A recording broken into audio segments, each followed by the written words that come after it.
Hey everyone, welcome to Black Excellence in Iowa, a series where we celebrate Black voices here in our communities. Today you're going to find me with Flora Lee, a community leader, and she's currently retired, but before that she worked at the Northwest Iowa Education Agency. She was a special education strategist consultant. And today she is going to give you some great insights on her academic journey. Thank you for being with me, Flora Lee. I guess to start off with is what was your role as a strategist for the Northwest Area Education Agency?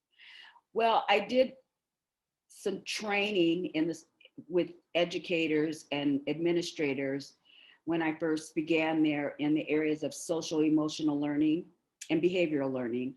And I also became as a strategist. I worked with students who were on individualized educational plans, working with teachers, parents, and the student in assisting those students in achieving their academic or behavior goals.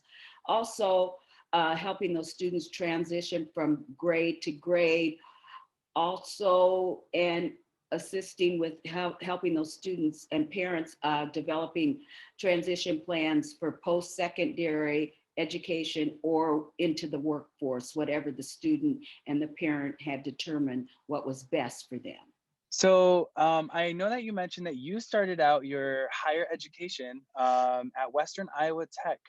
Could you tell us about your start and where you transferred after that? Well, I did the license practical nursing program, and I was planning on pursuing the RN program also. And I did that through Briarcliff College. And as I was taking classes, I began to think, I'm not sure I want to do nursing any longer. And so I became very interested in social work and social justice. And I thought social work was a way to address social justice. So I started at Morningside, and keep in mind, I was a non-traditional student. And I started in their social work program. I did not finish, yet I went to Wayne State College, received my undergraduate degree in sociology with a psych minor, and I returned to Wayne State College and received my Master's of Science in Education in Community Counseling.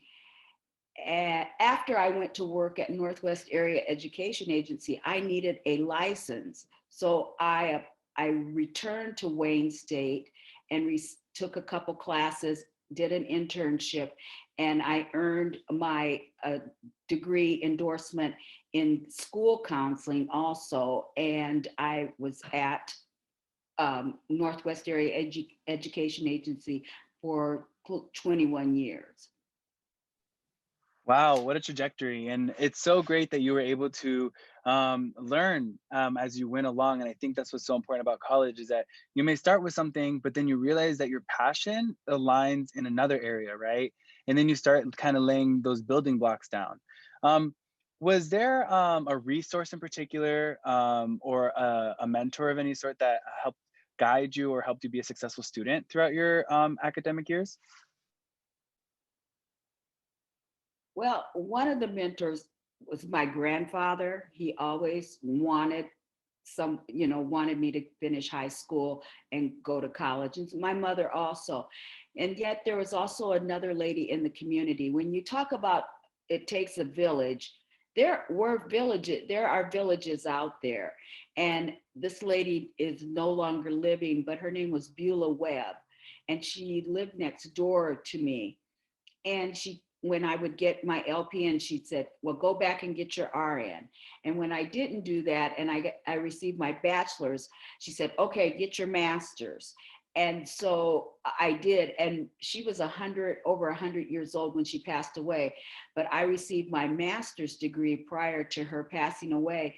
And I did call her to tell her that I had received my master's. And she was so excited. So she was one of my mentors because she was always pushing us for education. And, there were other people in the community, Elzona Trausper, those folks were, always, and I have to give also credit where credit is due. My husband, Rudy Lee Jr., was a big supporter in my returning to college also. No, that's really good. It really does take a village. I mean, I felt that in my college years too. I built a whole community that supported each other, and you have to have that. It does really take a village. And then it's almost like a friend of mine said, you lift others as you rise. And I think you are exemplary of that. I mean, you're a leader in this community, and you've done so many things in your career. And I guess if my next question would be, what does success mean to you? You've retired, you've had a whole career. What does success look like for you? You know, I think success for me is, you mentioned it, you lift other people up. And there's a saying that we stand on the shoulders of those who come before us. And I stand on the shoulders of those people, whether there be family members or other community members. And I really believe I have a responsibility to have someone stand on my shoulders so that I can help that person or those individuals to move forward. And although I've retired from a job, I consider myself a community resource. And I want to continue to assist people in achieving their goals. And I always believe, and I told my kids this, if there is a rock, find your way around that rock. Find your way. You may not be able to go through it, but is there a way to go around it, over it, or under it? And we can always find a way. It may not look like we can find a way at this particular time, but if we set our minds to it, we can do it. And as I told someone once, I said, I think I know everything. I actually don't know everything, but sometimes I think I know everything.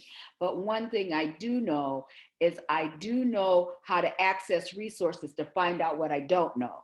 So, and so if someone would come to me and say, I need X, Y, Z, and I don't know how to do it, I might call someone and say, hey, I'm looking for XYZ. And they may say, well, you might need to call this person or call this organization, or, and so being that resource to help lift people up and also helping people identify that there are other avenues, that there's more than one road to a goal.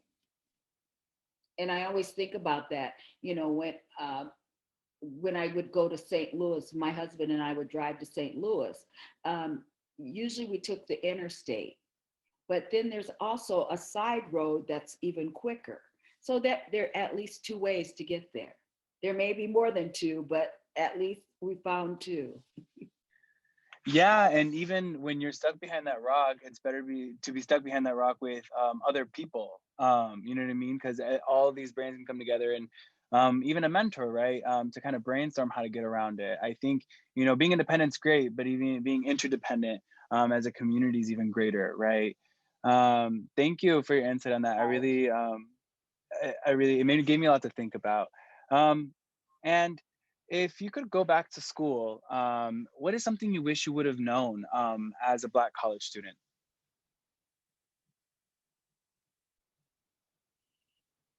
You know what? I wish I would have known how, well, in high school, I really wish I would have known how important education was, to learn everything that I could learn. Um, and that goes to writing papers, or learning algebra, the whole bit. But I also wish I would have known that, as getting a degree opens up many, many doors for you.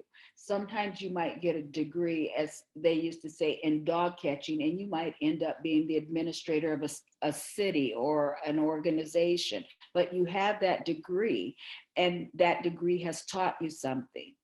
And you've learned something in the classroom. Yet the other thing too is that I think internships are very, very important. They're very practical and as hands-on as you can be. I was thinking of one thing. I was thinking of the World Series, not the World Series, the Super Bowl. And I was thinking of the Chiefs and Tampa Bay. And I thought, you know, the Chiefs got spanked and I was rooting for the Chiefs. But I thought about it. Tom Brady, that man had all this experience behind him. He had that experience, and some of the players that he had on that had his back, his village, they had a great deal of experience. Whereas you had the Chiefs, Mahomes, if I pronounce his name correctly, he was young, he's energetic, but he didn't have that experience and that knowledge, and to be able to kind of overcome all of that experience that Tom Brady had. And do I wish he would have won? Yes, I do. But I kept thinking, that is about the experience. That is about the knowledge. And we've got to respect those people that come before us. And we have to also keep in mind that sometimes we need to go back and ask them, hey, what do you think? I don't, because, you know, and just bounce, you know, ideas off those folks to just get their perspective. So, I mean, you know, those are some things that, you know, I just keep in mind. Yeah, no, and I love that metaphor, and very recent too. And I think that's so important too. And I know this question, which I guess to wrap up a conversation, is kind of similar, but this one's more of like a comment to my students, especially my Black students. And so, what is one thing, one piece of advice you would give to future Black college students?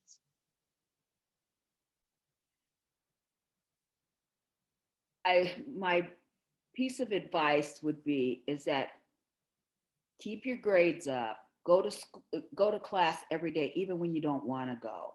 Turn your assignments in on time.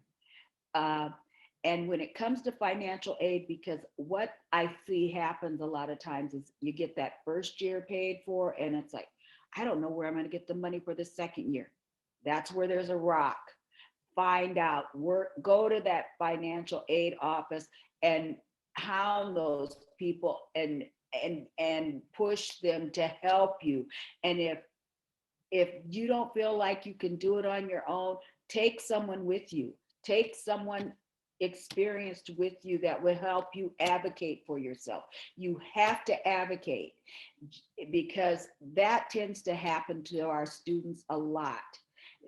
That first year, it's I've got all this money, and you know, and the second year I have none. So we've got, you know, that's what I would say to them.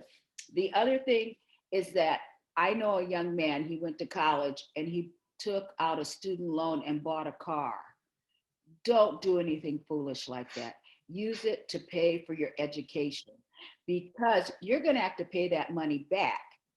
And you might not think you're going to pay now, but you will pay later, because if you don't pay it back, it inhibits you from getting other things, housing, cars, your credit rating, you know, loans, those type of things. So please hold yourself accountable and always ask someone for help. Mike Brown is out there. You are out at Western Iowa Tech.